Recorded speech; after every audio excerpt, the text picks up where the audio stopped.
and welcome to the Bruce channel. I'm Bruce. Lots of stuff today. Not all of it is intense or even important, but there is lots going on. We'll start with the weather. Summer began on Wednesday morning, 24 minutes after midnight. And the sun reached its farthest point in the northern hemisphere. Now the days grow shorter. This song or a poem in there somewhere. Thought I might like to film it. I thought about it.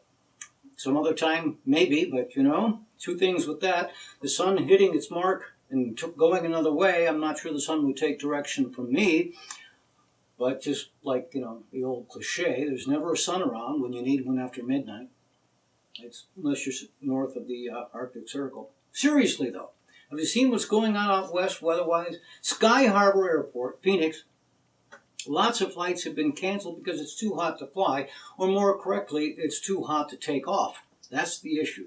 Big jets like those from Boeing and Airbus have a safe, high-temperature takeoff of 127 degrees. The smaller jets, and I've flown on those from time to time, theirs is 118. And the reason is because they have smaller wings, they're smaller, and hot air is less dense. At 118 degrees, the density of the air is so thin, the smaller jet needs a higher speed to reach its V2. That's the minimum speed needed for takeoff. But the higher speed requires a longer runway, so they can't do it.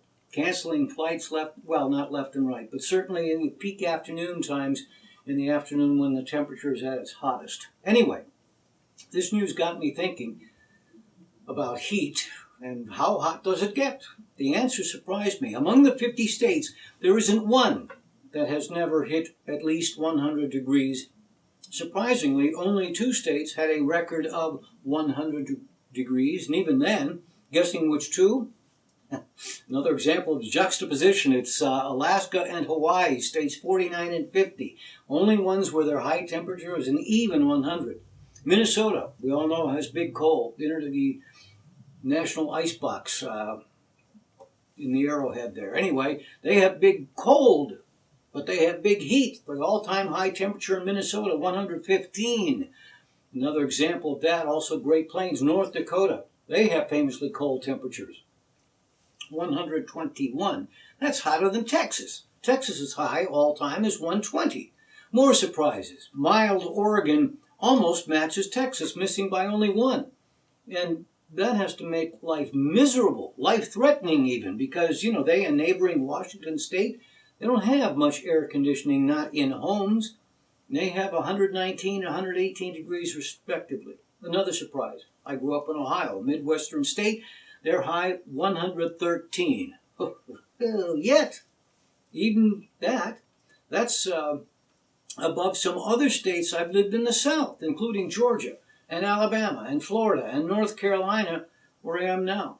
I lived briefly in Arizona, but it was winter when I did. April was the other time I visited, so I didn't have big heat to contend with in Arizona.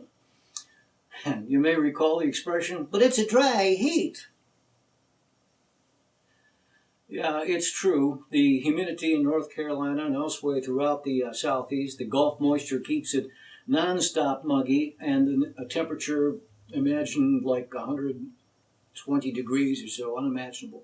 But I was in San Antonio in August one year, and I learned of that dry heat. I learned this: you open your car door and you turn away. I kid you not. Today, my car's keyless remote will let me open the windows when I'm several feet away, but this was years ago. It was a rental car.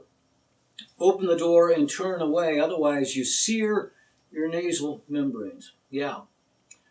How hot is it? It's so hot. I put bacon strips on my tomato plants, and in just minutes, BLTs for everyone.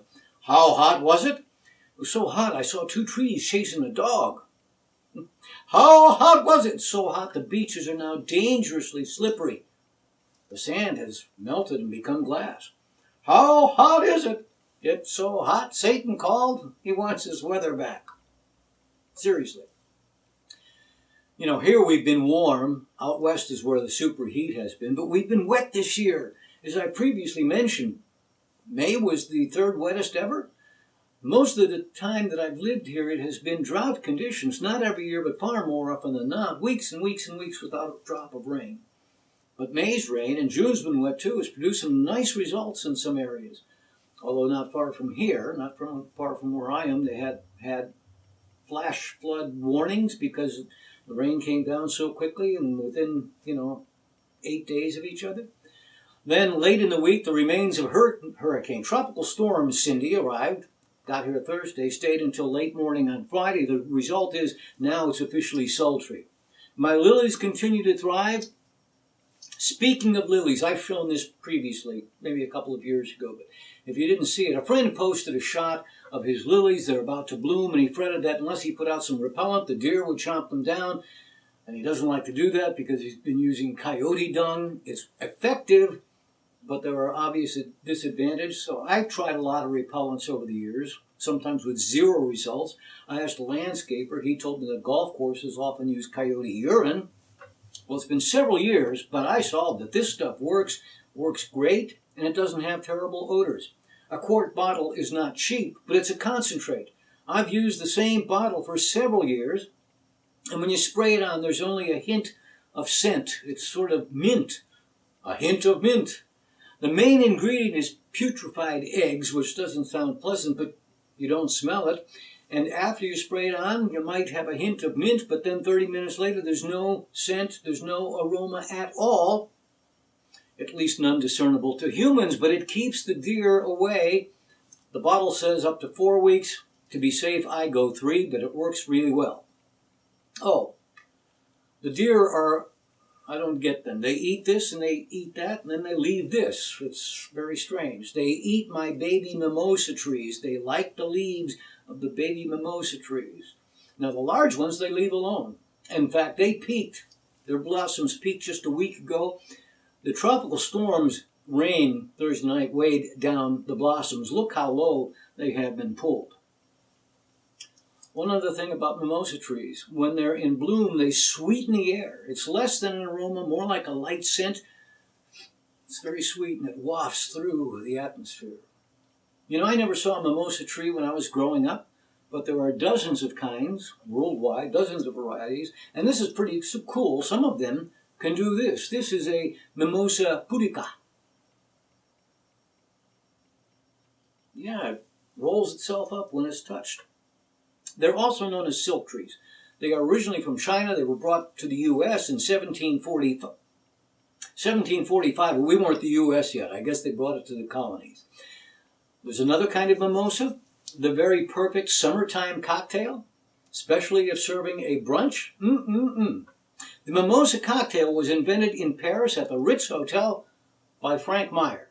The recipes can vary a bit. Sometimes it's half orange juice, half champagne, or even 3/4 champagne and 1 part orange juice. I prefer the ones that use grapefruit juice instead.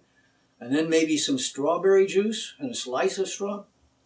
That sounds really good. I may make one right after this. All right, did you hear about the escaped inmates in Georgia? Over a week ago, 2 convicted felons they were being transported on a bus along with others who didn't escape, but somehow they got through the cage, grabbed the guard's gun, killed both the guard and the driver. They've been caught in Tennessee. But compare that to this. This was also in Georgia, in Polk County. There was a work detail, the inmates in their striped uniforms, working outside, high heat, high humidity, and only a single armed deputy guarding them. And he passed out. Boom. Falls down, out cold. Probably out hot. But anyway, these guys could have moved him away from the road, gotten on the bus, driven away, been miles and miles before anyone might have noticed. Instead, they took off his shirt and then took off his bulletproof vest, and those things are really, really miserable when it's hot and humid. My policeman friends have told me. Sometimes I've seen them just the sweat pouring off their faces. For the record, the sheriff of Polk County said, and this is not an ad hoc reward for them, he said this is policy. If an inmate goes above and beyond, so these guys on this detail will have their sentences reduced by 25%. All right, so it seems the old saying is right. 2 kinds of people in the world, killers and nice guys. They also say there's 2 kinds of people in the world, those who enumerate what kinds of people there are in the world and those who don't. Hey, let me tell you about my book, Shrink. Or wait, I can let others do it.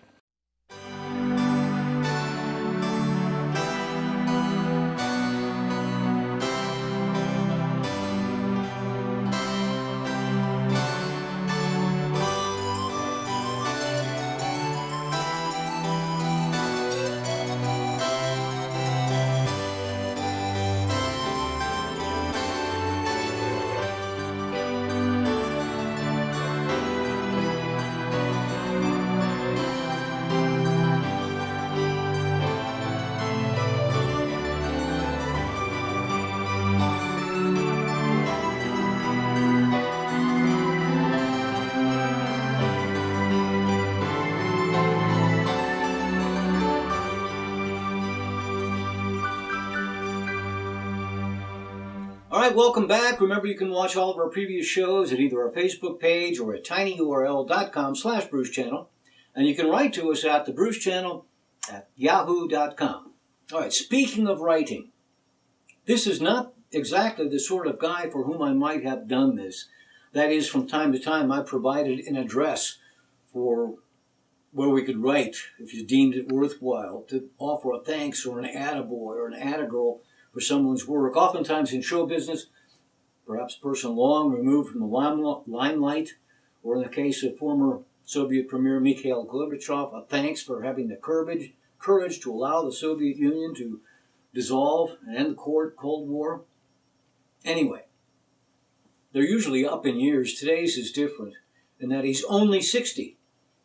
Actor Daniel Day-Lewis, actually I should say Sir Daniel Day-Lewis, he was knighted in 2014, announced this week he was retiring from acting.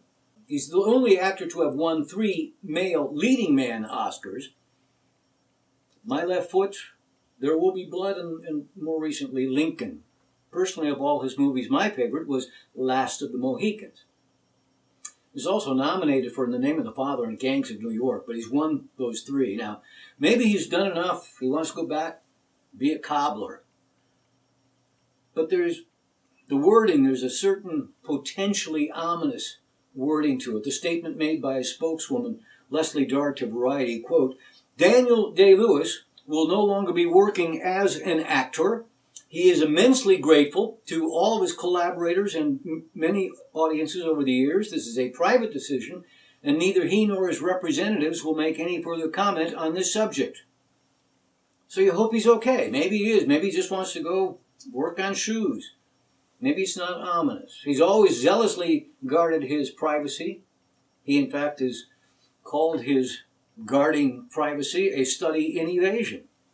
Anyway, if you'd like to write and say, well done, you can write him at Daniel Day-Lewis, Julian Belfrage Associates, 9 Argyle Street, 3rd floor, London, W1F7TG, UK. So did you hear about the kid whose commencement speech was cut off? This is a great story. Peter Butera was the class president at his high school in Exeter, Pennsylvania. Now, he was making his speech, and he went off script.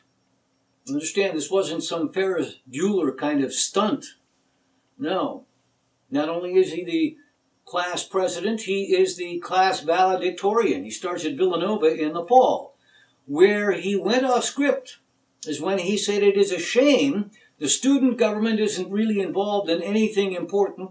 He said class president could be more accurately called class party planner.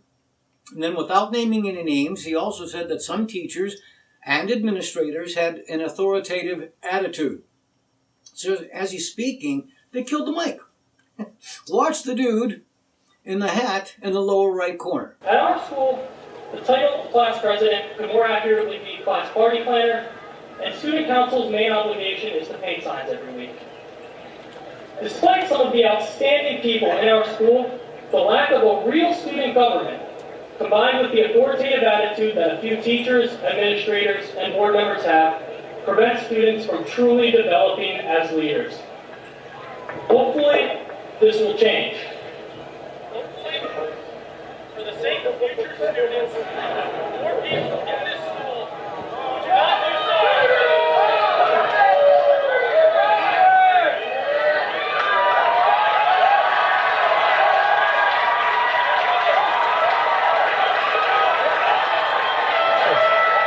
So obviously the students thought his speech was okay. As I've said, cover-ups don't work, so they killed his mic.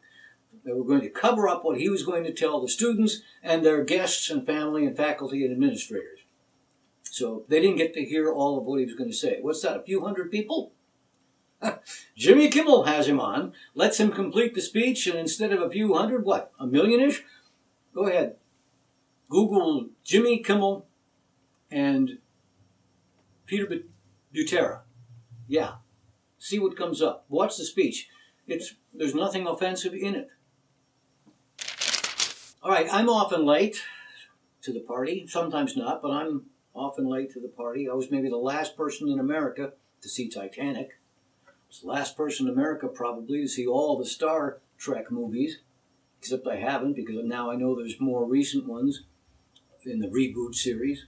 I recently learned that they're well past the first. Star Wars, I've seen the first 6. I know there's more. I don't know how many more. So, just a couple of years ago, I was pleasantly surprised by a movie that was at least 10 years old. I'd never heard of it. It's called National Treasure. It starred Nicolas Cage, and it was fun. It was not deeply introspective. There were no intense issues or questions explored.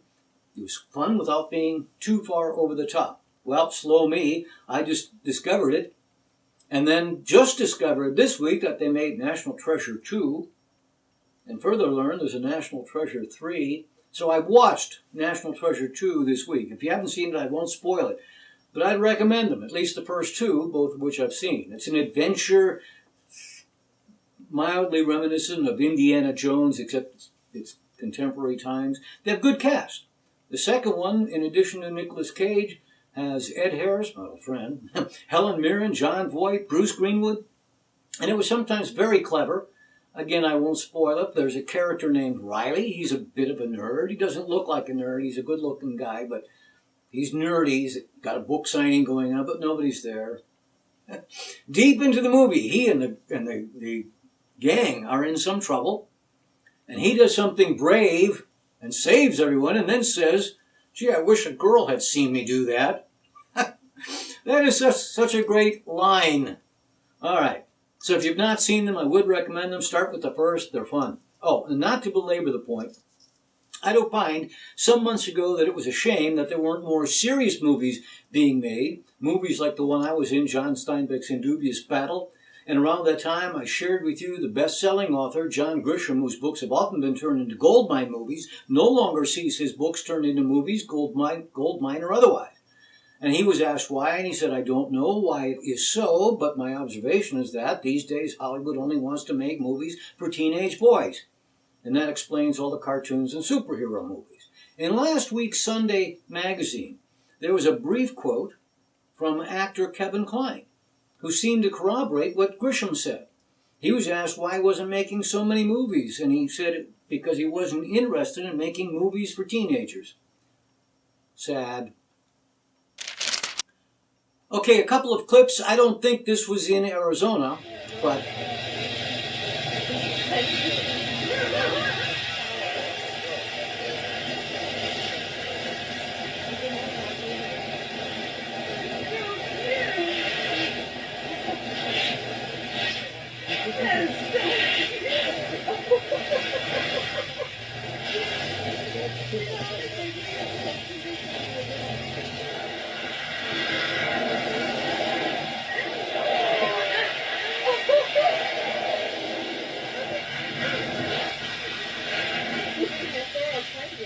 All right, and here's more pachyderm footage. This is from a zoo in South Korea. Take a look.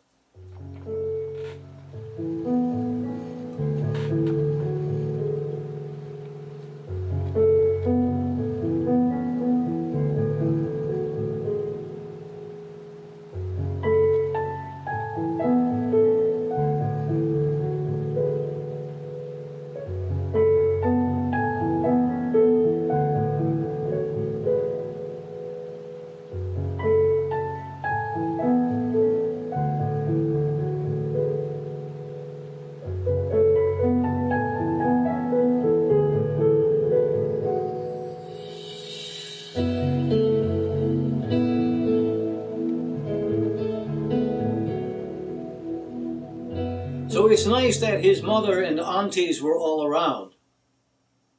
That reminds me of something I saw in the New Yorker this week. Some I knew, some instead are pretty clever. All right, a group of gorillas is called a troop. A group of geese is called a gaggle. A group of crows is called a murder. A group of angry pedestrians is called New York. A group of angry motorists in traffic is called Los Angeles. And what triggered the memory, a group of ants is called a colony, and a group of aunties is called a book club.